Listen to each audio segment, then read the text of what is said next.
মদ্যপান, ধূমপান ও মাদক সেবন স্বাস্থ্যের পক্ষে ক্ষতিকারক। হঠাৎ সন্ধেতে আমরা বিভিন্ন ধরনের গল্প প্রচার করে থাকি, অলৌকিক, গোয়েন্দা, তন্ত্রমন্ত্র ইত্যাদি।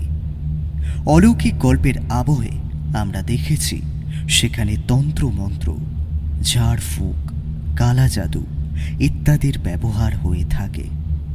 লেখক তার গল্পের রোমাঞ্চকর আবহ সৃষ্টির জন্যই এইগুলির ব্যবহার করে থাকেন। হঠাৎ সন্ধে কোনো কুসংস্কারকে প্রশ্রয় দেয় না। আমাদের সমস্ত শ্রোতা বন্ধুদের কাছে নিবেদন, অনুগ্রহ করে গল্প শোনার আনন্দে এই গল্পগুলি গ্রহণ করুন। তারানাথ তান্ত্রিক লোকমুখে জনপ্রিয় এই নামে সৃষ্টি হয় 1940 সালে বিভূতিভূষণ বন্দ্যোপাধ্যায়ের হাত ধরে। তবে তিনি এই চরিত্রটি সমন্বিত দুটি ছোট গল্প লিখেছিলেন এবং এই গল্প দুটির মাধ্যমেই তারানাথ তান্ত্রিকের জীবনের সূচনা হয়। বিভূতিভূষণের মৃত্যুর পরে তার পুত্র তারাদাস বন্দ্যোপাধ্যায় স্মৃতির গহীন থেকে তুলে আনেন তারানাথকে। তার লিখনে রূপ পায় বাংলা সংস্কৃতির শিকড়ে থেকে যাওয়া এক অজানা ভুবন। তারানাথ চরিত্রটি বিপুল জনপ্রিয়তা পেতে শুরু করে। এই চরিত্রকে নিয়ে লেখা সমস্ত গল্পগুলি অলৌকিক, অস্বাভাবিক, রহস্য এবং জাদু বাস্তবতার উপর ভিত্তি করেই হয়ে থাকে। হঠাৎ সন্ধেতে পূর্বেও আপনারা তারানাথ তান্ত্রিকের গল্প শুনেছেন। আজ আপনাদের ভালোবাসায় আবার ফিরেছে তারানাথ। আজ আপনি শুনবেন বিভূতিভূষণ বন্দ্যোপাধ্যায় ও তারাদাস বন্দ্যোপাধ্যায়ের অমর সৃষ্টি তারানাথ চরিত্রকে ঘিরে তারানাথ তান্ত্রিক ফ্যান ফিকশন, তারানাথ তান্ত্রিক ও তেঁতুল তলার প্রেত। আজকের গল্প পাঠে গল্পের সূত্রধর আমি সৌরভ। গল্পটির কলমে সুকান্ত দাস, প্রধান চরিত্রে তারানাথ ও মোড়ল মশাই। শুরু হচ্ছে আজকের বিশেষ নিবেদন, তারানাথ তান্ত্রিকের গল্প তারানাথ তান্ত্রিক ও তেঁতুল তলার প্রেত।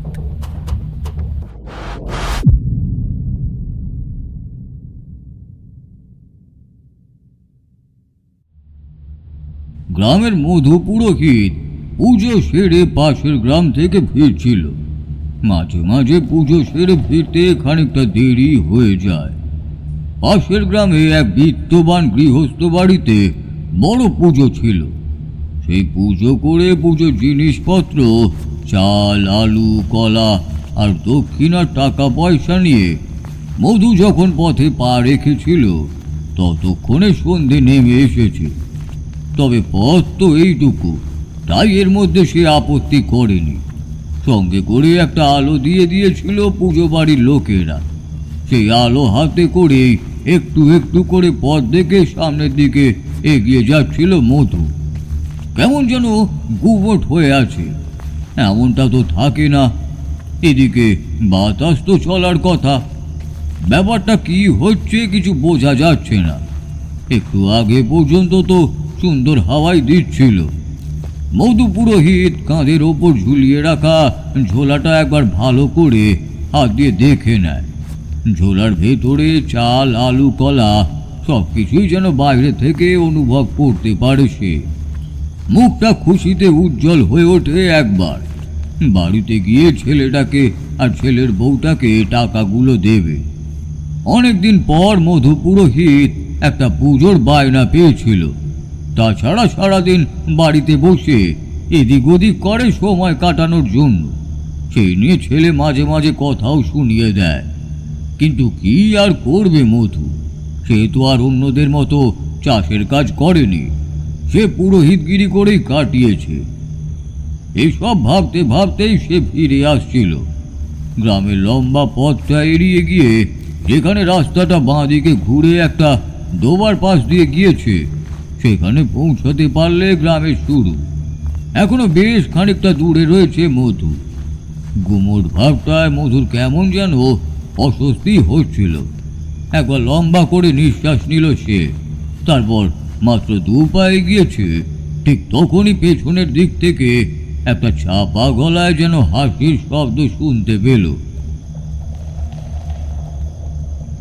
মধু পুরোহিত পেছনের দিকে তাকিয়ে এদিক ওদিক ঘুরে তাকালো। চারপাশটা আধো অন্ধকার, চাঁদের আলো অল্প রয়েছে, তাছাড়া তার হাতেও আলো রয়েছে। আলোটা মুখের সামনে তুলে পেছনের দিকে তাকাতেই প্রথমে পথটা চোখে পড়ল। ডান দিকে কয়েকটা বড় বড় গাছ, বাঁদিকে ফাঁকা জমিতে পাশাপাশি 2টো বড় গাছ একসাথে দাঁড়িয়ে রয়েছে। সামনের তেঁতুল গাছটার নিচে কেউ একজন দাঁড়িয়ে আছে বলে মনে হচ্ছে মধুর। আরে, তেঁতুল গাছটার নিচে ওটা কে? ওখান দিয়ে তো হেঁটে এলাম, কই কাউকে তো দেখলাম না। তাহলে তাহলে কে আমার পিছু নিয়েছে? কথাটা মনে হতেই মধু পুরোহিতের বুকের ভেতরটা কেমন যেন করে উঠল। বেশ কিছু টাকা তার কাছে রয়েছে, তাছাড়া আরো যা রয়েছে সবকিছুই চুরি করার জন্য তার পেছনে লোক লাগতেই পারে।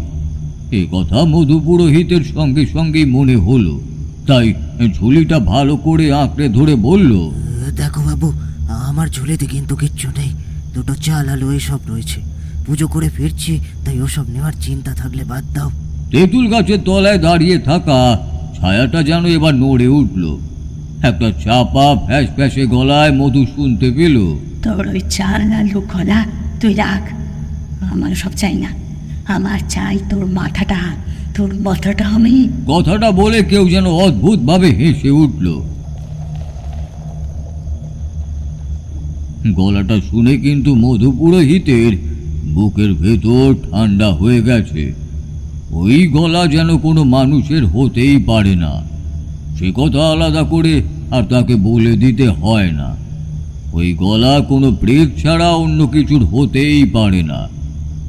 মধু গায়ত্রী মন্ত্র জানে, কিন্তু অনভ্যাসের ফলে সেটা ভালোভাবে মনে পড়ল না।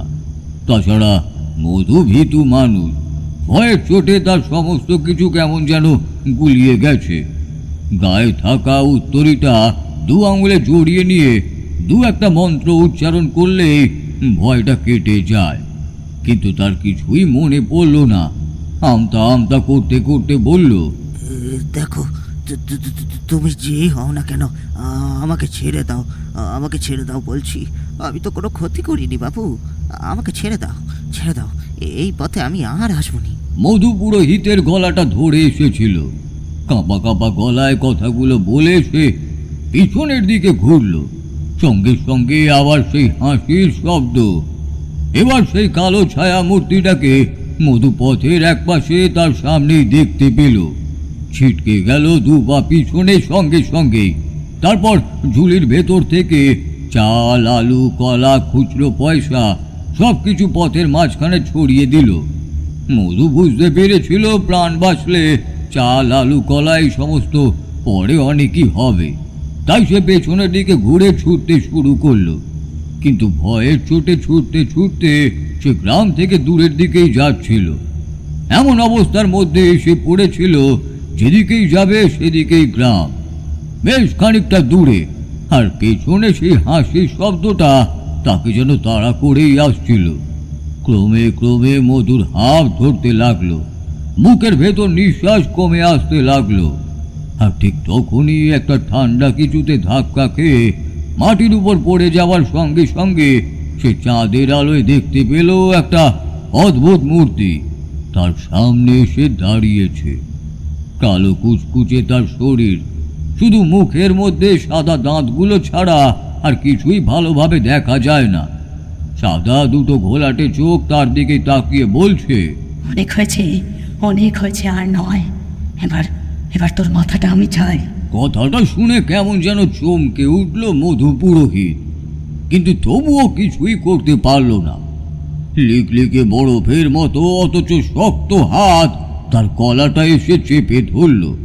তারপরে সে বুঝতে পারল সেই হাতের প্রবল চাপে তার নিঃশ্বাস বন্ধ হয়ে আসছে। মধু দু হাতে সেই হাত ছাড়াবার চেষ্টা করল, কিন্তু কিছুতেই পারল না। তারপরে এক সময় দেখতে দেখতে তার ঠোঁটের কোণ বেয়ে বেরিয়ে এলো রক্ত। মধু ঢলে পড়ল মৃত্যুর কোলে। মৃত্যুর আগের মুহূর্তে তার চোখের সামনে ভেসে উঠেছিল তার ছেলে আর ছেলের বউয়ের মুখটা। তারা কি জানতে পারবে অন্ধকার রাতে পথের মাঝখানে কোন বিভীষিকার হাতে মৃত্যু হলো তার? মধু পুরোহিত পড়ে রইল পথের মাঝে। খানিকটা দূরে পড়ে রইল তার ঝোলা থেকে বেরিয়ে আসা চাল, আলু, কলা এবং খুচরো পয়সা। দেখতে দেখতে অন্ধকারে কোথায় যেন মিলিয়ে গেল। তবে বেশ কিছুক্ষণ বাতাসে একটা কান্নার রোল উঠল। কেউ যেন প্রবল কষ্ট নিয়ে ইনিয়ে বিনিয়ে কেঁদে চলেছে। তবে যে কাঁদছে সে মানুষ নয়, সে কথা বলে দেওয়ার আর কোনো অপেক্ষাই রাখে না।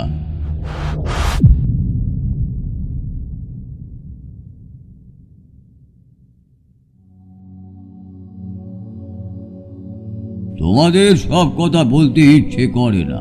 তোমরা তো অর্ধেক কথা বিশ্বাসই করো না। বিশ্বাস না করে পরে গিয়ে সেসব কথা নিয়ে তোমরা নিজেদের মধ্যে হাসাহাসি করো। সে কি আর আমি জানি না? এ কথা আপনি বলবেন না ঠাকুরমশাই। আপনার কোন কথাটা আমি বিশ্বাস করিনি বলুন তো? আরও আপনার সব কথাই বিশ্বাস করে নেহাত আমি দু একটা কথাই আপনাকে প্রশ্ন করতেই পারি, কিন্তু তার মানে তো এটা নয় যে আমি আপনাকে বিশ্বাসই করি না। বিশ্বাস যদি নাই বা করতাম তাহলে আপনার কাছে এভাবে গল্প শুনতে আসতাম নাকি? এই প্রতি রবিবার আপনার কাছে গল্প শুনতে আসাটা কি আমাদের অবিশ্বাসের লক্ষণ হতে পারে বলুন তো? তারানাথের মুখে একটা মুচকি হাসি খেলে গেল। হ্যাঁ, সেটাই হলো অবিশ্বাসের লক্ষণ। তোমরা গল্প শুনতে ভালোবাসো, তাই গল্প শুনতে আসো। মনে রেখো, অবিশ্বাসীরাই কিন্তু অলৌকিক অদ্ভুত গল্পের ভালো শ্রোতা হয়। যারা বিশ্বাস করে তারা এই সমস্ত কিছু শুনতে চায় না। গল্পের মধ্যেই তাদের বিশ্বাস জেগে ওঠে, তাই সব কিছুতেই তারা একটা অদ্ভুত উত্তেজনা কিংবা অবাক বোধ করে। তাই তারা শেষ পর্যন্ত কিছুতেই শুনতে চায় না। দেখবে যারা ভয় পায় তারা ভয়ের গল্প বাদে অন্য গল্প শুনতেই ভালোবাসে। ব্যাপারটাও ঠিক তেমনই। এটা কিন্তু আপনার ঠিক কথা হলো না। আপনার কথা আমরা অবিশ্বাস কখনোই করিনি। হ্যাঁ, এই কথা মানছি যে আপনি মাঝে মাঝে এমন অলৌকিক কথাবার্তা বলেন যে কথা বিশ্বাস করা সহজ নয়, কিন্তু বিশ্বাস করার অবিশ্বাস করার মাঝেও তো একটা জায়গা আছে নাকি? ওটাই হলো সবচেয়ে খারাপ, বুঝলে হে? বিশ্বাস যদি করো তাহলে মন প্রাণ দিয়ে বিশ্বাস করো, আর অবিশ্বাসী যদি করো তাহলে সেটাও মন প্রাণ দিয়েই অবিশ্বাস করো।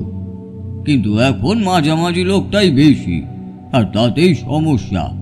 তারা প্রয়োজনে বিশ্বাস করবে, আবার প্রয়োজন না হলে অবিশ্বাস করবে। এরা ভগবান ভূত সব কিছুকেই এক পর্যায়ে ফেলে। বিশ্বাস অবিশ্বাসের দোলাতলে রেখে দেয়। প্রয়োজনের সময় দেবতার মূর্তিতে মাথা ঠুকে রক্ত বার করবে, আবার প্রয়োজন মিটে গেলে তাকে পোস্টার খণ্ড ছাড়া আর কিছুই বলবে না। ঠিক তেমনি শরীর খারাপের বেলাতেও তারা একইভাবে। আপনার কথা নেহাত মিথ্যে নয় ঠাকুরমশাই। বর্তমানে 3 সম্প্রদায়ের মানুষ পাওয়া যায়, তবে আমরা কিন্তু ওই বলতে গেলে মাঝামাঝি পর্যায়ে পড়ি। তাতে আপনি আপত্তি করুন আর নাই বা করুন, আপনার কথাতে আমরা যতটুকু বিশ্বাস করি তাই না হলে অন্য কারোর মুখে শুনলে কোনো কিছু আমরা বিশ্বাসই করতাম না। না হলে আপনিই বলুন না, আমরা কি এত সহজে অন্য কারোর কথা বিশ্বাস করি? কেন আমার কথায় বিশ্বাস করো, আর অন্য কেউ বললে সে কথা বিশ্বাস করো নাই বা কেন? এমন দ্বিচারিতার কারণ কি? আপনি যে সমস্ত কথা বলেন তার মধ্যে বেশিরভাগই হলো আপনার নিজের চোখে দেখা কিংবা আপনার নিজের অভিজ্ঞতা থাকে। তাছাড়া আপনি যে এক সময় আবার তন্ত্র সাধনা করছেন, এখানে ওখানে ঘুরেও বেরিয়েছেন, অনেক জ্ঞান অর্জন করেছেন, তা তো বোঝাই যায় আপনাকে দেখে। তাই আপনার বলার কথার মধ্যে সামান্য অলৌকিকতা থাকলেও সে কথা আমরা বিশ্বাস করতে পারি। যখন বেশি হয় তখন একটু অবিশ্বাস করে ফেলি, কিন্তু যাকে আমরা চিনি না জানি না সে এসে হঠাৎ করে কোনো কথা বললে তার কথা বিশ্বাস করতে যাবই বা কেন? তারানাথ সামান্য হাসল। হাতে জ্বলতে থাকা সিগারেটে আবার একটা লম্বা টান দিয়ে সে বলল, এই হলো আসল কারণ। বিশ্বাসের আসল কারণ হলো যে ঘটনা আমরা দেখতে পাচ্ছি কিংবা যা শুনতে পাচ্ছি তার উৎসকে বিশ্বাস করো। আর এই কারণে দুনিয়াতে ভগবানের অস্তিত্বে অবিশ্বাসী মানুষের সংখ্যা কিন্তু অনেক বেশি। কারণ হয় যারা তারা তাকে ঈশ্বরের কথা বলছে তাকে বিশ্বাস করতে পারে না, আর না হলে যে ঘটনার কথা শুনছে সেই ঘটনার উদ্যোগে বিশ্বাস করতে পারে না। এমন অনেক সাধকের সঙ্গে আমার পরিচয় হয়েছিল যারা প্রথম জীবনে ছিল অবিশ্বাসী, এই সমস্ত কিছুর অস্তিত্বই বিশ্বাস করতে পারত না। তবে অবিশ্বাসীরাই কিন্তু একসময় প্রবল বিশ্বাসী হয়ে ওঠে, এ কথা মনে রাখবে। তবে যদি তা ভাগ্যে থাকে তাহলে। তারানাথের কথাটা শুনে আমি কিশোরীর দিকে তাকালাম। কিশোরী প্রচণ্ড অবিশ্বাসী, তা আমি জানি। কিশোরী যদি কোনো এক সময় প্রচণ্ডভাবে বিশ্বাসী হয়ে ওঠে তাহলে আমার চেয়ে বেশি অবাক আর কেউ হবে না, সেটাই কল্পনা করছি। এমন সময় কিশোরী বলল, আবার উল্টোটাও হতে পারে, তাই না? প্রচণ্ডভাবে বিশ্বাসী কোনো মানুষ নির্দিষ্ট কোনো কারণে হঠাৎ করে প্রচণ্ড অবিশ্বাসী হয়ে যেতে পারে। আপনি তো বলেনই, যেখানে আলো আছে সেখানে অন্ধকারও থাকবে। ঠিক এইভাবেই যেখানে মন্দ আছে সেখানে ভালো থাকবে। যদি ভালোই না পাই তাহলে মন্দকে বিশ্বাস করব কেন? এই কথা শুনে আমি আর তারানাথ দুজনেই কিশোরীর দিকে তাকালাম। কিশোরীর মুখটা কথাগুলো বলতে গিয়ে কেমন যেন হয়ে এসেছিল। সচরাচর কিশোরী এমন স্বরে কথা বলে না। তার শরীরের মধ্যে ঔদ্ধত্য নেই, কোনো উত্তেজনা নেই, কিংবা সে অবিশ্বাসের মতো প্রতিবাদ করছে না। সে শান্ত সুরে যেন নিজের একটা কথাকে আমাদের সামনে মেলে ধরেছে। সেই কথা আমরা বিশ্বাস করি না করি তাতে তার বিন্দুমাত্র উৎসাহ ছিল না। তারানাথ শান্তভাবে বলল, হতেই পারে, বুঝলে? এমন অনেক কিছুই হয় যার সঠিক কারণ আমরা কখনোই খুঁজে পাই না। কোনো একটা ভ্রান্ত কারণ নিয়ে আমরা। তারানাথের কথা শেষ করতে না দিয়ে কিশোরী সহসাই বলে উঠল, ঠাকুরমশাই, ও কথা থাক, আপনি বরং একটা ভালো গল্প বলুন তো। আপনার জীবনের অভিজ্ঞতা যাকে আমরা গল্প বলি সে কথাই বলুন না। এসব কথা এখন থাক বরং। কিশোরী আর তারানাথের খুঁটিখাটি লেগেই থাকে। কিশোরীর কাজ হলো তারানাথের কথার প্রতিবাদ করা। তারানাথ যেসব কথায় সবসময় রেগে ওঠে তা নয়, তবে মাঝে মাঝে যে রেগে উঠবে না সে মানুষ নয় বলেই মনে হয়। কিন্তু আজ কিশোরীর কথায় তারানাথ কিন্তু সত্যি চুপ করে রইল। বুঝতে পারছিলাম কিশোরীর মনের মধ্যে প্রবলভাবে কোনো একটা কিছু উপস্থিত হয়েছে, যেটা সে প্রকাশ করতে পারছে না, আবার ভালোভাবে লুকিয়েও রাখতে পারছে না।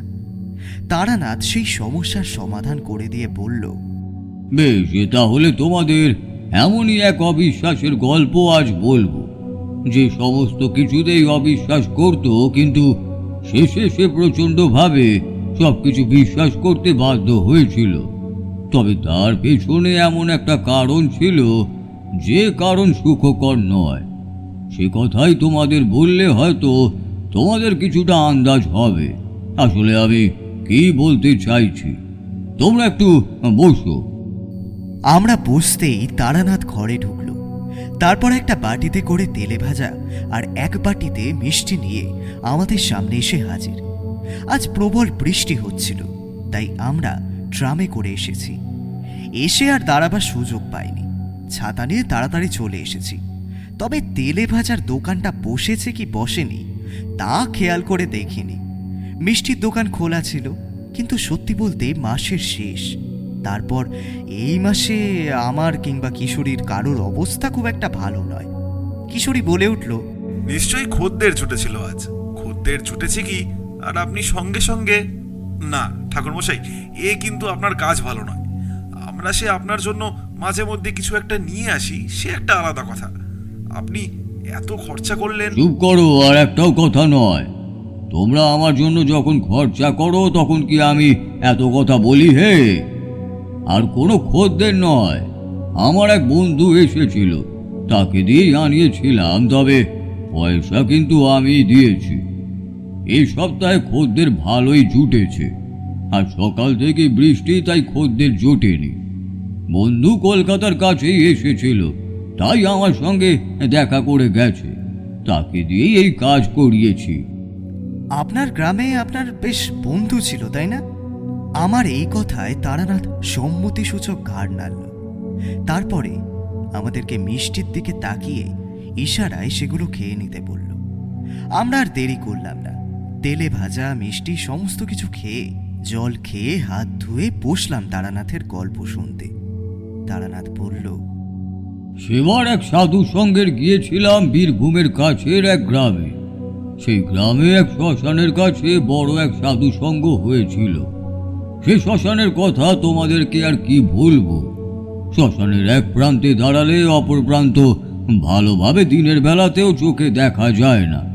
চারপাশ ধুধু করছে, মাঝে মাঝে দু একটা বড় বড় গাছ, এদিকে ওদিকে ছড়িয়ে ছিটিয়ে পড়া পোড়া কাঠ, ভাঙা মাটির হাড়ির কলসির টুকরো, ছাই, এমনকি এখানে ওখানে ভালো করে খুঁজলে মরার হাড় খুলি পর্যন্ত পাওয়া যাবে। গ্রাম থেকে সেই শ্মশান বেশ খানিকটা দূরে। পরে শুনেছিলাম আশেপাশের প্রায় 5-6টা গ্রামের লোকেরা এইখানে মরা পোড়াতে আসে। আর শুধু তাই নয়, সেই শ্মশানের একদম শেষের দিকে নাকি এক কবরখানাও রয়েছে। সেই কবরখানায় গেলে লম্বা সারি দিয়ে মাটির কবর দেখা যায়। সেখানেও একদিন গিয়েছিলাম, সব কিছুই দেখা প্রয়োজন, তাই আর কি। ব্যাপারটা তো সেই একই হলো। মৃত্যুর পর আমাদের জন্য দেহ আগুনে পুড়ে ছাই হয়ে ঊর্ধ্ব আকাশে চলে যায়, আর তাদের জন্য তাদের দেহ মাটির নিচে গিয়ে নিম্নে চলে যায়। আসল ব্যাপারটা তো সেই একই হলো। মৃত্যুর পর সদ্গতি করা নিয়েই কথা। সেসব কথা বেশি তোমাদের আর বলছি না, তোমরা এইসব কথা বুঝবেও না। এখনকার মানুষ তো এসব বোঝেই না। তো যাই হোক, সেই গ্রামে শ্মশানের সাধু সঙ্গ চলল 3 দিন। অনেক কিছু জানতে পারলাম, অনেক কিছু দেখলামও। আবার অনেক সাধক সেখানে দেখতেও পেলাম, যারা গভীর বনে সাধনা করে। সাধারণ মানুষের সাক্ষাতে তারা আসে না, তাদের দেখা পাওয়া বড়ই দুষ্কর। তারা কিছু খায় না, না খেয়ে একভাবে এক আসনে বসে সাধনা করে। তাদের ক্ষমতাও প্রবল, তারা চাইলে যে কোনো মুহূর্তে যে কোনো মানুষেরই ক্ষতি করতে পারে, আবার কোনো মানুষকে তার উন্নতিও করে দিতে পারে। কিন্তু তারা মানুষ থেকে একটু দূরেই থাকে। অনেক রকম সাধু দেখলাম, তবে তাদের মধ্যে একজনের সঙ্গে আমার বেশ কথা হলো। সেও আমার মতো সাধনার পথে নতুন, তবে নতুন বলতেই একেবারে শিক্ষানবিশ নয়। সাধনা করেছে কয়েকটা, আর সাধনায় সিদ্ধি লাভ পর্যন্তও করেছে। কিন্তু আমার পোড়া কপাল, আমি সিদ্ধি লাভ করতে পারিনি। আর তার সঙ্গে বেশ কথাবার্তাও চলল 2 দিন ধরে। 3য় দিন বিদায় নেওয়ার সময় সে আমায় বলল, এখান থেকে তুমি কোথায় যাবে, কিছু ঠিক করেছো? এসব কিছু ঠিক করিনি। যার সঙ্গে এখানে এসেছি সে বলল এখানে কিছুদিন থেকে যাবে, আমায় আমার মতন চলে যেতে বলল। আসলে জানোই তো, 2 সাধকের এক স্থানে থাকা ঠিক হয় না। তাছাড়া সে কখনোই আমাকে শিষ্য হিসাবে গ্রহণ করেনি। আমার কথায় সে কিছু যেন ভাবলো, তারপর বলল, আচ্ছা, তোমার যদি কোনো আপত্তি না থাকে তাহলে তুমি আমার সঙ্গে যেতে পারো। এখান থেকে আমি আমার গ্রামে ফিরবো। আমার গ্রাম খুব একটা দূরে নয়, সেখানে 2 দিন কাটিয়ে তারপর বেরিয়ে পড়বো আবার। তুমি আমার সঙ্গে চলো, সেখান থেকে বেরিয়ে না হয় দুজনে 2 পথে রওনা দেব। কিন্তু সেটা কি করে হয়? তোমার সঙ্গে তোমার গ্রামে আমি যাব, ব্যাপারটা কি ভালো দেখায়? সে আমার আপত্তি শুনল না। সেদিন শেষ রাতের দিকে আমরা রওনা দিলাম তার গ্রামে। সেখান থেকে 5 গ্রাম দূরে হাঁটতে হাঁটতে দুপুরের দিকে তাদের গ্রামে এসে পৌঁছলাম। তার সঙ্গে বাড়িতে গিয়ে দেখলাম তার বাড়িতে কিন্তু সবাই আছে। তার মা, বাবা, ভাই, বোনরাও তার সঙ্গে একই বাড়িতেই থাকে। তাদের বাড়ি অনেক বড়, অনেকগুলো ঘর এক পাশে, আর গোয়াল ঘর বাড়ির পেছনে, আর ধানের গোলাও রয়েছে। কথায় কথায় জানতে পারলাম তাদের এই গ্রামে অনেক সম্পত্তি, ধানের জমি থেকে শুরু করে পুকুর, এমনকি তার বাবা সুদের টাকাও দেয় এই গ্রামের লোকেদেরকে। একদিন রাতে খাওয়া দাওয়ার পর আমরা দুজন আর তার বাবা একান্ত একটা ঘরে বসলাম। এই কথা বলার পর তার বাবা বলল, দেখ মাধব, এভাবে তুই সংসার ছেড়ে সাধু হয়েছিস তা তো ভালো দেখায় না। তোর সবই তো রয়েছে, তুই গোটা জীবন যদি পায়ের ওপর পা তুলে বসে খাস তাহলেও এই অর্থ শেষ হবে না। তোর ভাইও খারাপ ছেলে নয়, সম্পত্তি নিয়ে তোদের মধ্যে কখনো কোনো বিবাদ হবে না। তবু আমি যাওয়ার আগে সমস্ত সম্পত্তি এমনভাবে ভাগ করে দিয়ে যাব যাতে তোর কোনো অসুবিধে না হয়। তুই ফিরে আয় বাবা, তুই ফিরে আয়। সেই প্রথম জানতে পেরেছিলাম তার নাম মাধব আর তার বাবার নাম হরিহর। এত সম্পত্তি, এত কিছু রেখে মাধব পথে নেমেছিল। বাবার কথা শুনে মাধব হেসে বলল, সেটা হয় না বাবা, আমি সাধনার পথে আরো অনেক দূর এগোতে চাই। সাধনা শেষ হলে তখন না হয় বাড়ি ফিরে আসব, তবে সংসার জীবন কিংবা এই সম্পত্তি আমার কিচ্ছু চাই না। তুমি সমস্ত কিছু বাকিদের দিয়ে দাও, শুধু আমার জন্য একখানি ঘর রেখো। যদি কখনো ফিরে আসি তখন সেই ঘরে না হয় থাকতে দিও, তাহলেই হবে। আমাদের ইচ্ছে ছিল সেখানে আমরা দুদিন থাকব, কিন্তু সেদিনই শেষ রাত্রির দিকে মাধব আমায় ঘুম থেকে ডেকে তুলে বলল, চলো আমরা এক্ষুনি বেরিয়ে পড়ব। সে কি, কেন? এখনো তো ভোর হয়নি, আর তাছাড়া তোমার তো 2 দিন এখানে থাকার কথা ছিল। থাকার কথা ছিল তারানাথ, কিন্তু সত্যি বলতে এখানে থাকলে বিপদ বাড়বে। দিনের বেলা সবার সামনে থেকে বিদায় নেওয়া যাবে না। তাছাড়া মায়ের চোখের জল আমি দেখতে পারি না। চলো, আর দেরি করো না। বাইরে বেরিয়ে দেখলাম রাত তখনও শেষ হয়নি, তার পাশে আঁধার রয়েছে। সেই আঁধারের মধ্যেই আমি আর মাধব বাড়ি ছেড়ে বেরিয়ে এলাম। গ্রামের রাস্তায় নেমে মাধব একবার পেছনের দিকে ঘুরে তাকালো। আজও তার সেই চোখের দৃষ্টি আমার চোখের সামনে যেন আগের মতোই আছে। আমার বুকের ভেতরটা কেমন যেন করে উঠল। সঙ্গে সঙ্গে বাড়ির কথা মনে পড়ে গেল। হায় ঈশ্বর, যে মানুষের জীবনের মধ্যে সংসার জীবন দাওনি, যে মানুষের জীবনে লিখে রেখেছ সাধক হওয়া, তার মনের মধ্যে একটা মাটির হৃদয় কেন রেখেছ? তার হৃদয় হবে পাথরের মতো শক্ত, তার হৃদয় কোনো ব্যথা বেদনা যেন স্পর্শ করতে না পারে।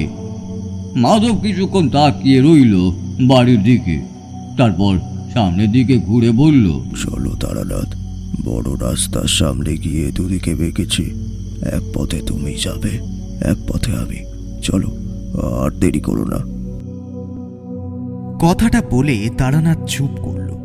তারপর বাইরের দিকে তাকিয়ে কেমন যেন অদ্ভুত গলায় বলল, মাধব নিজেও বুঝতে পারেনি কথাগুলো বলার সময় তার গলা সামান্য কেঁপে উঠেছিল। সেদিন সেই পথের বাঁক থেকে দুজনে দুদিকে চলে গিয়েছিলাম। হয়তো আবার দেখা হবে এমনটাই ভেবেছিলাম, কিন্তু গোটা জীবনে মাধবের সঙ্গে আর আমার কখনোই দেখা হয়নি। সে কোথায় আছে, কেমন আছে, সে কথা আমি জানি না। কিন্তু ঠাকুরমশাই, আপনি তো বলেছিলেন এক অবিশ্বাসের কথা বলবেন, আর কোন অশরীরীর কোনো একটা... বলছি তোমরা বড়ই অধৈর্য হয়ে পড়ো। আসলে ঘটনার সূত্রপাত ওখান থেকে।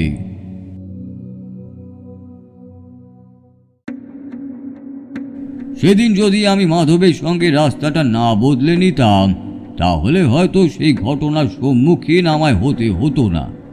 মাধবকে ছেড়ে সেই পথে আমি গ্রামে যখন ঢুকলাম, তখন ভোর হয়ে এসেছে। গ্রামে ঢুকেই দেখি গ্রামের শেষের দিকে একটা মন্দির। মাটির মন্দির। মন্দিরের ভেতরে মহাদেবের মূর্তি রয়েছে। একটু দূরেই একটা গাছ। কি মনে হতে সেই গাছের তলায় গিয়ে বসলাম। সত্যি বলতে রাতের বেলা গৃহস্থের খাবার খেয়ে ঘুম ভালোভাবে না হলে শরীর কেমন করে, আর তাছাড়াও প্রচণ্ড গরমও ছিল। ওই সূর্যের আলো বেরোবার সঙ্গে সঙ্গে গাছের তলায় বসেছিলাম। শেষ রাত্রের দিকে ঘুম থেকে ওঠায় ঘুমটাও ভালোভাবে হয়নি, তাই কখন যেন ঘুমিয়েও পড়েছিলাম। ঘুম ভাঙলো একটা ডাকে। ঘুম থেকে উঠে দেখি এক পুরোহিত মন্দিরে বোধহয় পুজো করতে এসেছেন। আমায় দেখে তিনি ডেকেছেন। আমিও ধরপড় করে উঠে বসতেই সে বলল, গ্রামে রাতের বেলা বাইরে থাকা ঠিক নয়, বুঝলে বাবা।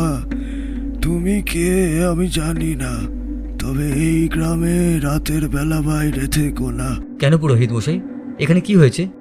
এই গ্রামে সপ্তাহখানেকের মধ্যে রাতের অন্ধকারে দুজন মারা গেছে। সে মৃত্যু বড় অদ্ভুত, যেন প্রচণ্ড আক্রোশে কেউ তাদের গলা চেপে ধরে হত্যা করেছে। তাদের গলায় লম্বা নখের ক্ষতের দাগ। কি বিভৎস, বাপরে বাপ। কথাটা শুনে শিউরে উঠলাম। মৃত্যু কখনোই সুন্দর হতে পারে না, তার উপর এমন ভয়ঙ্কর মৃত্যু। মনে মনে ভাবলাম, আমি তো এই গ্রামে রাতে আসিনি, আমি এসেছিলাম ভোরবেলা। পুরোহিত মশাই কিন্তু মন্দিরের দিকেই চললেন। আমিও তার পিছু পিছু মন্দিরের কাছে গিয়ে দাঁড়ালাম। পুরোহিত মশাই পুজো সেরে বেরিয়ে আসতেই আমি বললাম, ব্যাপারটা কি বলুন তো পুরোহিত মশাই, একটু খুলে যদি আমায় বলেন। পুরোহিত মশাই আমায় ইশারায় তার সঙ্গে যেতে বললেন। তার বাড়িতে গেলাম।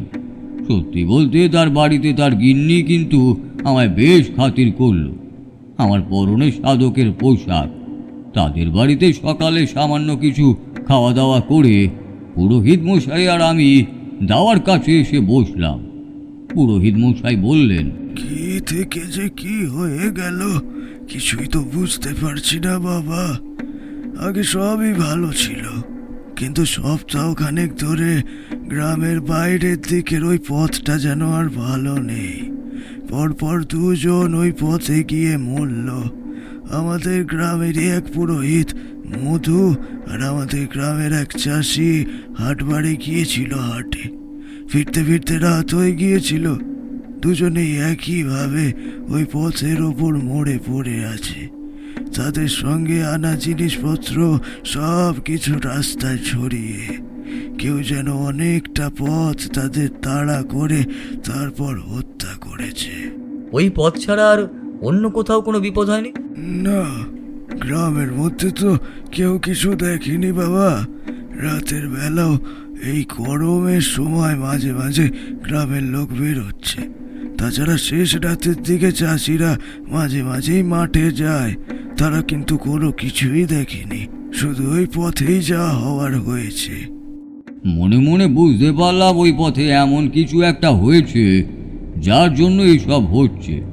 তাই সেই পথটা দেখার জন্য আগ্রহ প্রকাশ করতেই পুরোহিত মশাই বললেন, গ্রামের অনেকে মিলে সেই পথে গিয়ে দেখেছে দিনের বেলা সেখানে কিছু নেই, কিন্তু রাতের বেলা সেখানে যত বিপদ নেমে আসে। গ্রামে কথাবার্তা হয়েছে, রাতের বেলা কয়েকজন মিলে সেই পথে একদিন পাহারা দিয়ে দেখে আসবে বলেছিল যে এইগুলো সব মানুষেরই কাজ নাকি নাকি অন্য কিছু। তা গ্রামের লোকেরা রাতের বেলা দেখেছে ওখানে? না বাবা, না, এবং সেই কাজটা এখনো হয়নি। তবে যতদূর শুনেছি আজ রাতেই তারা ওই পথে রাতের বেলা থেকে দেখে আসবে যে কি হচ্ছে। আপনার সমস্ত কথা শুনে আমি বেশ কৌতূহলী অনুভব করছি। আমিও গ্রামের লোকেদের সঙ্গে রাতের বেলা ওখানেই থাকতে চাই। আমিও আসলে দেখতে চাই ওই দুটো মৃত্যুর পেছনে কোনো মানুষের হাত আছে নাকি কোনো অশরীরীর। আর আমার সামান্য যা অভিজ্ঞতা আছে, আমার আরাধ্যা দেবীর আশীর্বাদে সামান্য যেটুকু ক্ষমতা আমি অর্জন করতে পেরেছি, তাতে যদি গ্রামের লোকেদের সাহায্য করতে পারি, সেই কারণেই আমায় যদি আপনি গ্রামের লোকেদের সঙ্গে। পুরোহিত মশাই সামান্য হাসলেন।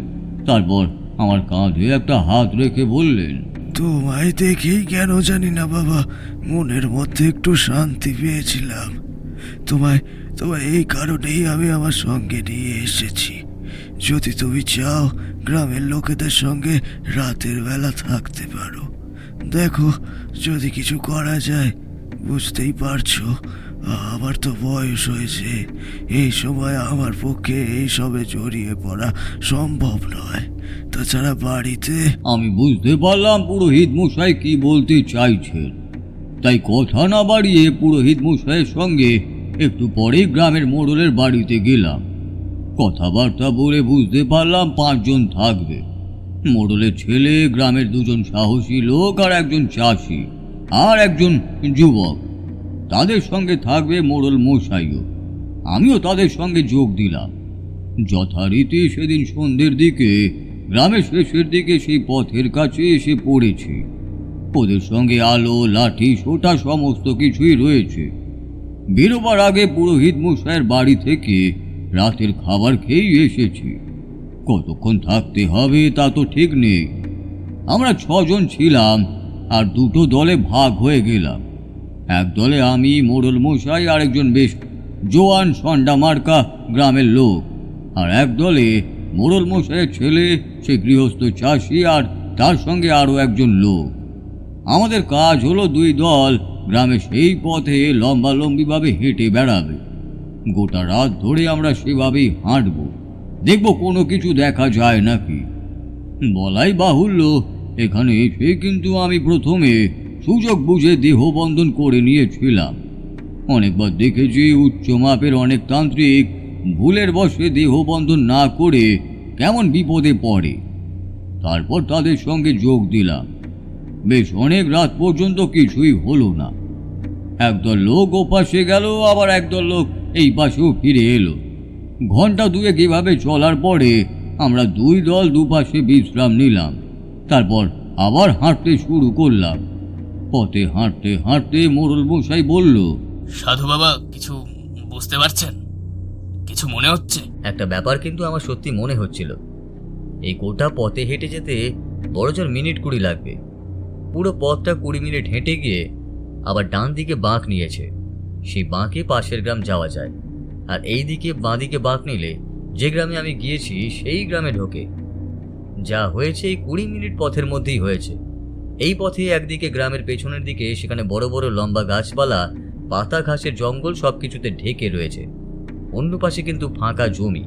সে ফাঁকা জমিতে মাঝে মাঝে পথের পাশে 2-1টা বড় গাছ, একটু দূরেই ছোট বড় ডোবা। বহু দূরে ধানের জমি ছাড়া আর তেমন কিছুই নেই। আকাশে চাঁদের আলো, তাছাড়া আমাদের প্রতিটি দলের হাতে একটা করে লণ্ঠন। বাকি লণ্ঠনগুলো এই বসার জায়গাতেই রাখা রয়েছে।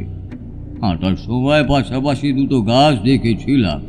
তার মধ্যে তেঁতুল গাছের কাছাকাছি আসতেই বুকের ভেতরটা যেন কেমন হয়েছিল। তোমরা তো জানোই, অনেক কিছুতেই আমার অদ্ভুত অনুভব হয়, তেমনটাই মনে হয়েছিল। তো তখন আমি ইচ্ছে করে সেই সমস্ত কথা মোড়ল মশাইকে বলিনি। তার বদলে বললাম, না মোড়ল মশাই, তেমন কিছুই তো বুঝতে পারছি না। মনে হয় না এখানে কিছু আছে বলে। সাধু বাবা, আপনি তো এখানে সেই মৃতদেহ 2টো দেখেননি?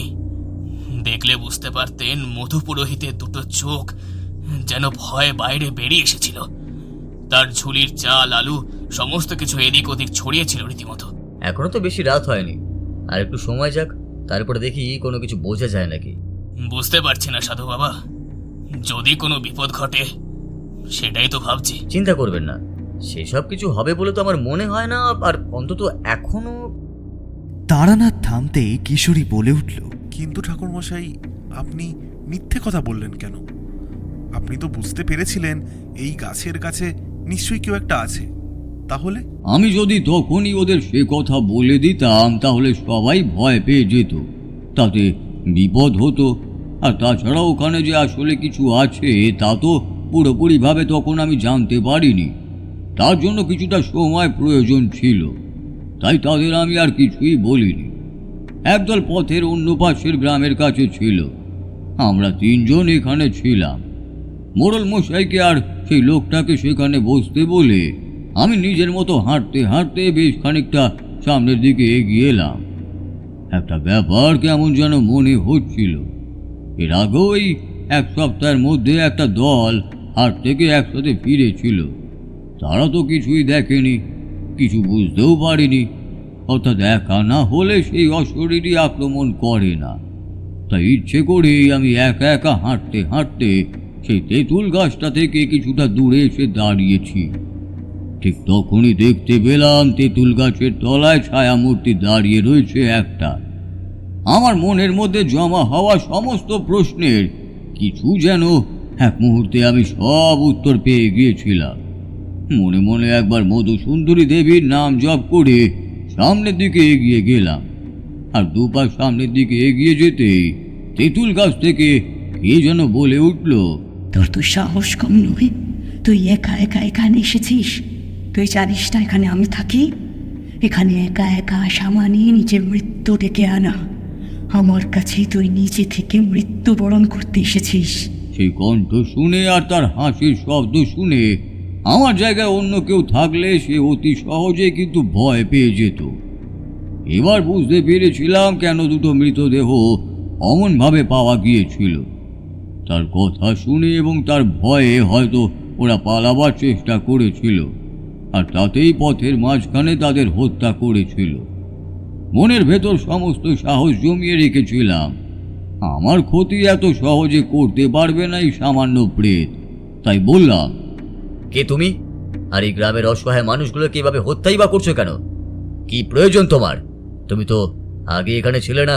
আমার কথা শুনে সে যেন একটু অবাকই হলো। এমনটা বোধ হয় সে আশা করেনি। তাই আমি প্রশ্নটা করতেই দেখতে পেলাম তেঁতুল গাছের তলা থেকে ছায়ামূর্তি গ্রামের রাস্তার কাছে এসে দাঁড়িয়েছে। আমার দিকে একভাবে তাকিয়ে রইল সে। চাঁদের অল্প আলোতে কালো ছায়ামূর্তি ছাড়া আমি কিন্তু বেশি কিছুই ভালোভাবে দেখতে পেলাম না। তারপরই মনে হলো দুটো সাদা রঙের আগুনের মতো চোখ আমার দিকে তাকিয়ে আছে, আর তার সাথেই অদ্ভুত একটা গর্জন ভেসে আসছে আমার দিকে। আর একটু ভালোভাবে তাকাতেই এবার কিন্তু সাদা দাঁতের শাড়ি দেখতে পেলাম। সেই ছায়ামূর্তিটা আমার খানিকটা কাছে এসে পড়েছিল ততক্ষণে। কে তুই? তুই আমার ভয় করিস না?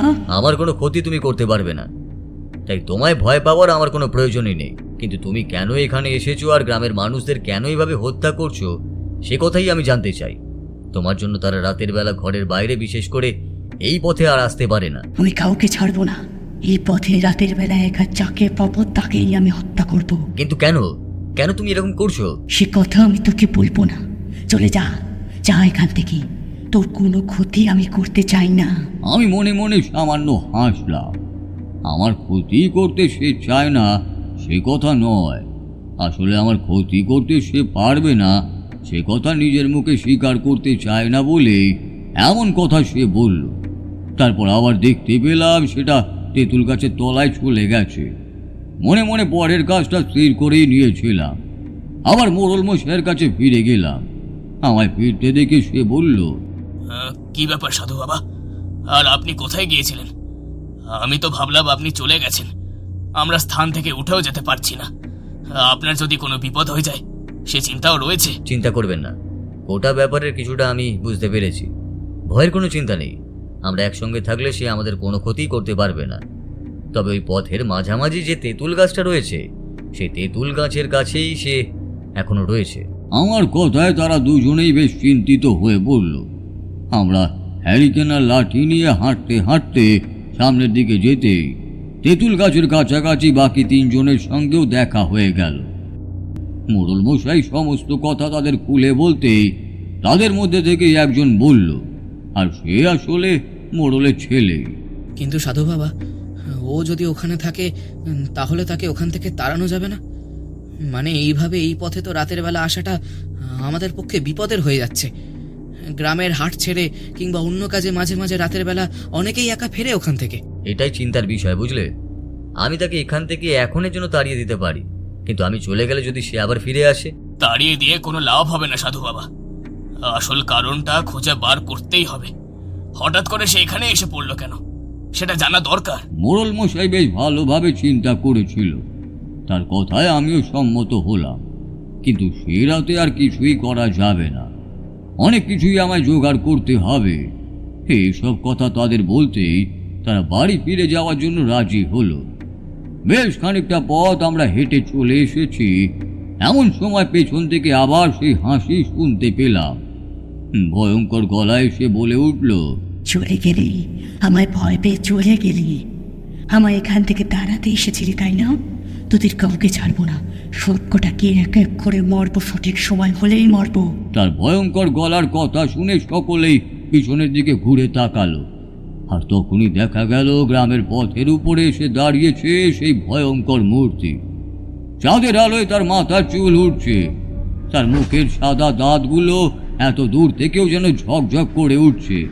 চোখের সাদা আলো মণিহীন সেই চোখে আরো ভয়ঙ্কর করে তুলেছে। অদ্ভুতভাবে সে দুটো হাত দুপাশে ছড়িয়ে হাসতে লাগলো। তার সেই হাসি আর তার রূপ দেখে দুজন জোয়ান সোন্ডা মার্কা চেহারা যে লোক আমাদের সঙ্গে গিয়েছিল তারা ভয় পিছিয়ে গেল। মোড়ল বসে ছেলে বলল, সাধু বাবা, এর সঙ্গে আপনার সাক্ষাৎ হয়েছে? তোমাদের ভয় পাওয়ার কোনো কারণ নেই। কাল রাতের মধ্যেই সমস্ত ব্যবস্থা আমি করছি। আমায় কয়েকটা কাজ করতে হবে, তা না হলে আজই সমস্ত ব্যবস্থা করা যেত। একটা জিনিস জোগাড় করে দিতে হবে। মোড়ল মশাই আমার কথায় সম্মতি জানালো। আমরা হাঁটতে হাঁটতে ফিরে এলাম গ্রামে। তারানাথ চুপ করতেই এবার আমি বললাম, আপনি তো বলেছিলেন যে কোনো স্থানে কোনো অশরীরই অকারণে আসে না, তার পেছনে কোনো না কোনো কারণ থাকে। তাহলে সেই গ্রামে যদি এমন কোনো ঘটনা ঘটতো তাহলে তো গ্রামের লোকেরা জানতো, বিশেষ করে মোড়ল মশাই যখন সেই গ্রামেরই। সেখান থেকে তাড়িয়ে দেওয়ার আগে তার কারণ জানতে চেয়েছিলেন। তাহলে তিনি নিশ্চয়ই কোনো কিছু জানতেন। শুধু মোড়ল মশাই নয়, গ্রামের কেউই ওই প্রেতের আসল রহস্য জানতো না। পরে আমি বুঝতে পেরেছিলাম তাদের পক্ষে সে কথা না জানাটাই স্বাভাবিক। আসলে অতি সামান্য একটা ব্যাপারে সেই প্রেত সেখানে এসে আশ্রয় নিয়েছিল। তারপর বাকিটা শোনো। তারানাথ একটু চুপ করে আবার বলতে শুরু করলো। পরদিন সকালে মোড়ল মশাইয়ের সাথে গ্রামে ঘুরে ঘুরে বেশ কয়েকটা জিনিস জোগাড় করলাম, যেগুলো আমার তন্ত্রক্রিয়ার জন্য প্রয়োজনীয় ছিল। সেগুলো ছাড়া ওই প্রেতকে আমি হারাতে পারতাম না। তাছাড়া তার ক্ষমতা নেহাত কম ছিল না। তো কাজ সেরে পরদিন মোড়ল মশাই আর মোড়ল মশাইয়ের ছেলে আমরা তিনজন মিলে সন্ধ্যের পরে বেরিয়ে পড়লাম। গ্রামের বাকি কাউকে আর সে কথা বলিনি।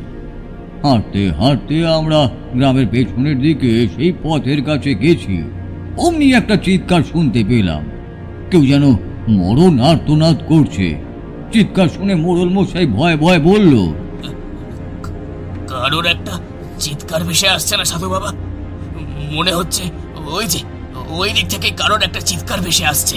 হ্যাঁ বাবা, ওইখানে পথের মাঝখানে একটা হ্যারিকেন পড়ে আছে বলে মনে হচ্ছে না? ওই তো, ওইখানে যেন কি হচ্ছে। তাদের কথা শুনে আমিও সামনের দিকে তাকালাম। সত্যি পথের মাঝখানে এক জায়গায় একটা হ্যারিকেন পড়ে আছে, আর সেখানে পথের মাঝে সত্যি কিছু একটা হচ্ছে। আমার মন কিন্তু চঞ্চল হয়ে উঠল। তাহলে আজ রাতেও সেই অশরীরই কারোর ক্ষতি করছে না তো? কথাটা মনে হতেই আর দেরি করলাম না। মোড়ল মশাই আর তার ছেলেকে সেই স্থানে বসতে বললাম। আগে তাদের হাতে দুটো লাল সুতো বেঁধে দিয়েছিলাম। সেই সুতো তাদের হাতে থাকলে তাদের কোনো ক্ষতি করতে পারবে না কেউ। তারপর তাড়াতাড়ি সামনের দিকে এগিয়ে গিয়ে দেখি একটা শব্দ তখনও ভেসে আসছে। আর একটু এগোতেই চাঁদের আলোয় যে দৃশ্যটা দেখতে পেলাম তা কখনোই ভুলবো না। দেখতে পেলাম পথের মাঝখানে পড়ে রয়েছে একটা মানুষ। তার হ্যারিকেনটা ছিটকে গেছে একটু দূরে। হ্যারিকেনের কাঁচ তখনও ভাঙেনি, অল্প অল্প করে জ্বলছে। মানুষটা শরীরের উপর উঠে বসেছে সেই প্রেত মূর্তি, আর দুটো হাত দিয়ে তার গলাটা চেপে ধরেছে। আমি চিৎকার করে বললাম, আবার তুই এসেছিস? তোকে বলেছিলাম না তুই কারোর কোনো ক্ষতি করবি না। আমার কথা শুনে সে পেছনের দিকে ঘুরে তাকালো, আর তারপরেই হাওয়ায় ভর করে যেন ছিটকে এলো আমার কাছে। আমার থেকে কয়েকটা দূরেই থমকে দাঁড়ালো। সে দৃশ্যের কথা তোমাদের বর্ণনা করতে আমি পারবো না। তার মাথার চুলগুলো হাওয়ায় উঠছে, আর তার প্রবলভাবে ছুটে আসায় আমি ছিটকে এলাম অনেকটাই দূরে। তার সেই ভয়ঙ্কর সাদা চোখ আর বিভৎস দুপাটি ধারালো দাঁতের শাড়ি দিয়ে সে আমার মুখের একদম সামনে এসে দাঁড়িয়েছে।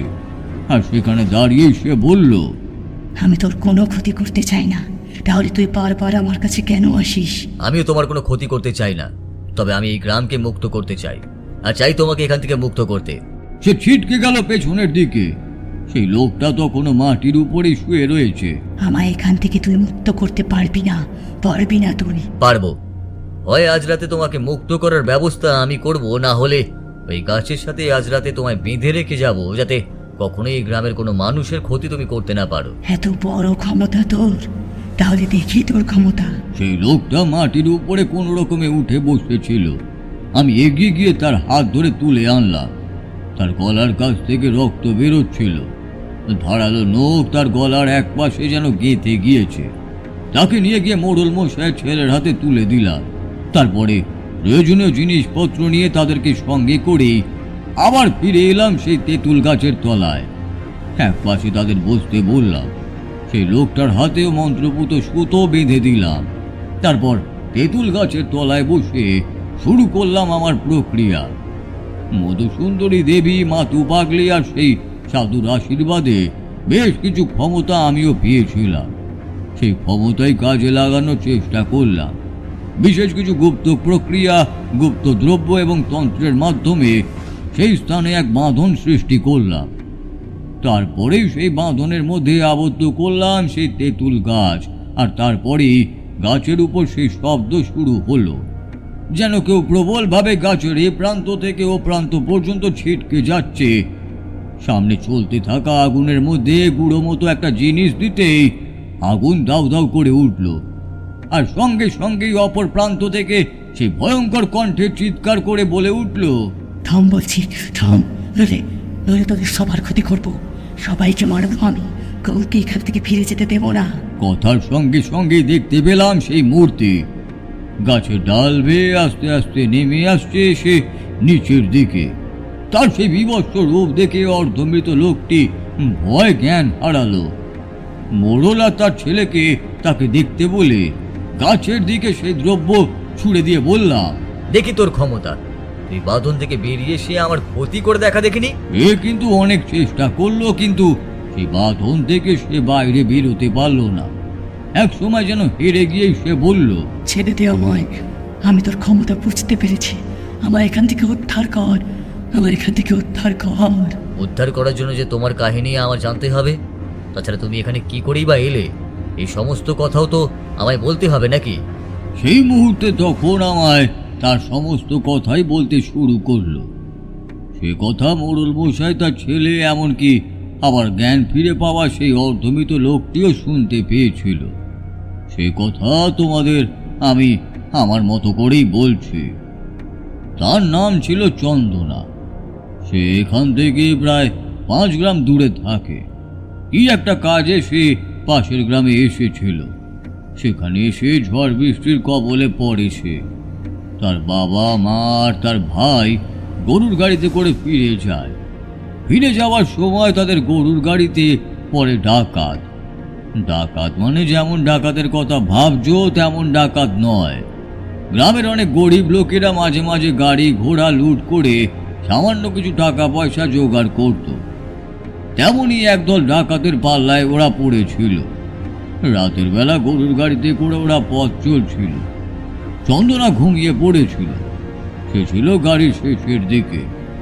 ডাকাত পড়ায় গরুর গাড়ির চালক তাড়াতাড়ি গাড়ি ছুটিয়ে যায়। চন্দনা ঘুমের মধ্যে মাটিতে পড়ে যায়।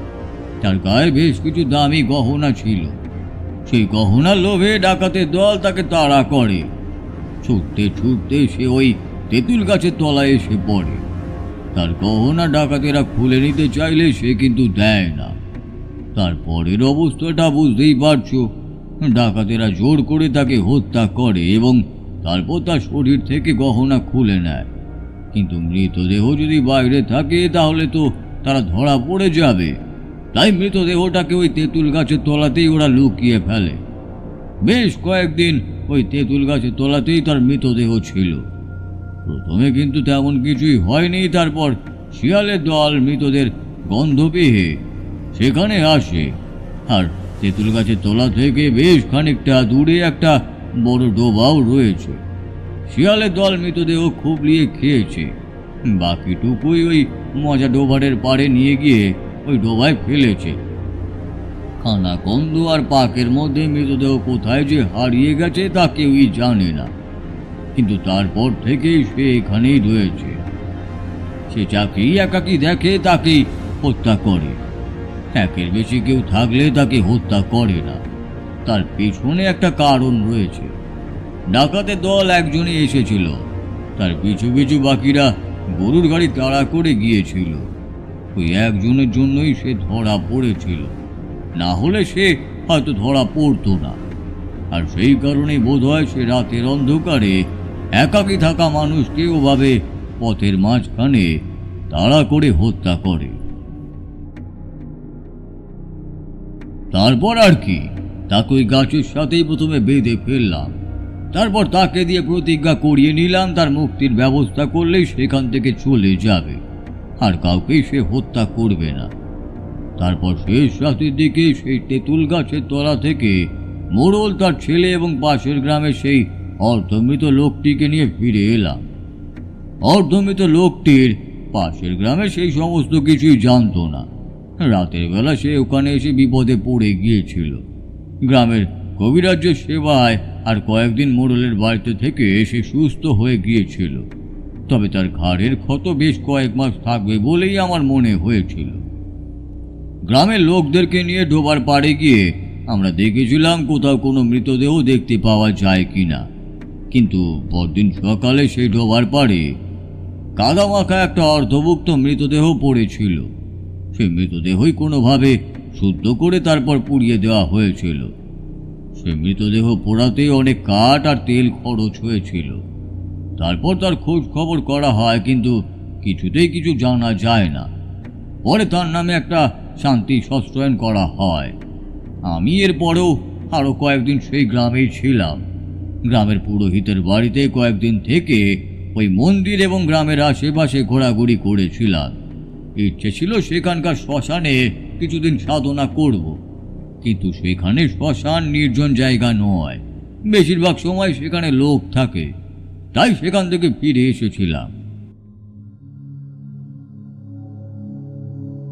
এরপর আর কখনোই সেই গ্রামে যাওয়ার কোনো সুযোগ হয়ে ওঠেনি।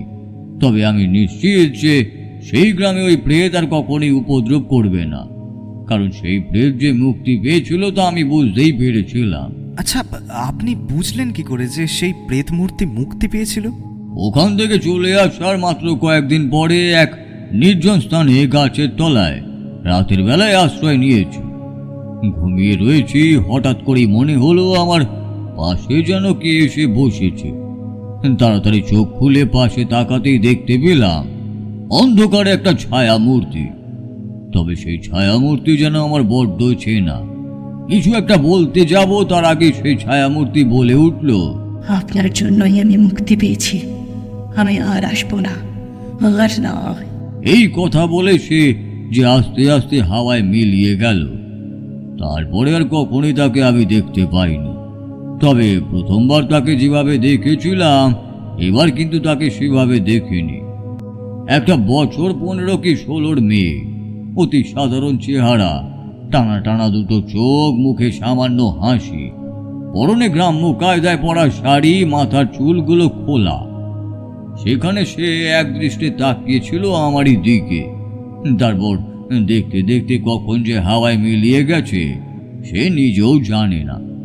আমি সামান্য হাসলাম, তারপর অন্ধকারের দিকে তাকিয়েই বললাম, আর আটকে থেকো না এই দুনিয়ার বুকে, আবার জন্ম নাও, আবার নতুন করে ফিরে আসো এই পৃথিবীর বুকে। তারপর আবার গাছে হেলান দিয়ে চোখ বন্ধ করলাম। কিন্তু আপনি যে বলেছিলেন অবিশ্বাসের বা বিশ্বাসের কিছু একটা কথা বলবেন। অবিশ্বাসী ছিল সেই মোড়লের ছেলে, যে আমার কথা প্রথমে বিশ্বাস করেনি। এমনকি গ্রামে এমন কিছু হবার পরেও সে আমার কথা কিংবা গ্রামের কথা বিশ্বাস করেনি। সে বারবার বলতো গ্রামে হয় কোনো মানুষই এই কাজ করছে, না হলে পাশের গ্রামের কোনো ডাকাতের দল। কিন্তু সেদিন রাতে সেই ছায়া মূর্তিকে আর ওই অর্ধমিত লোকের উপরে বসে থাকা মূর্তিকে, যাকে তেঁতুল তলায় আমি দেখেছিলাম, তাকে দেখার পর মোড়লের ছেলে সমস্ত কিছুই বিশ্বাস করতে বাধ্য হয়েছিল, এবং যে কদিন আমি ছিলাম সে কদিন সে আমার কাছ থেকে এই বিষয়ে অনেক কথাই শুনেছে। তাই বললাম, সঠিক সময় হলে অবিশ্বাসীরাও যেমন বিশ্বাসী হয়ে যায়, তেমন অনেক সময় বিশ্বাসীরাও অবিশ্বাসী হয়ে যেতে পারে কিশোরী, বুঝলে? শেষের কথাটা তারানাথ সামান্য কিশোরীর উদ্দেশ্যেই বলল, কিন্তু কিশোরীর মুখটা কেমন যেন হয়ে গেল। তার কারণটা আমি বুঝতে পারলাম না। বাইরে একবার বিদ্যুৎ চমকে উঠতেই কিশোরী বলল, তাহলে আজকে উঠে পড়ি ঠাকুরমশাই, একটু পরেই যে আবার বৃষ্টি নামবে বলে মনে হচ্ছে। আসি তাহলে, আবার দেখা হচ্ছে।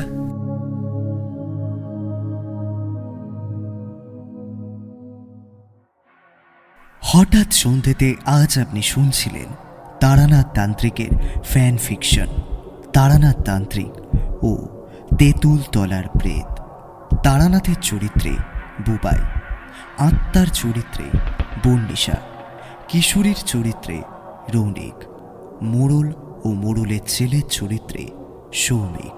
গল্প পাঠ, গল্পের সূত্রধর, শব্দগ্রহণ ও ধ্বনি পরিকল্পনায় আমি সৌরভ। Poster design Krishnendu. শেষ হলো আজকের নিবেদন। সঙ্গে থাকুন, আবারও এক রোমাঞ্চকর গল্প নিয়ে ফিরছে হঠাৎ সন্ধে।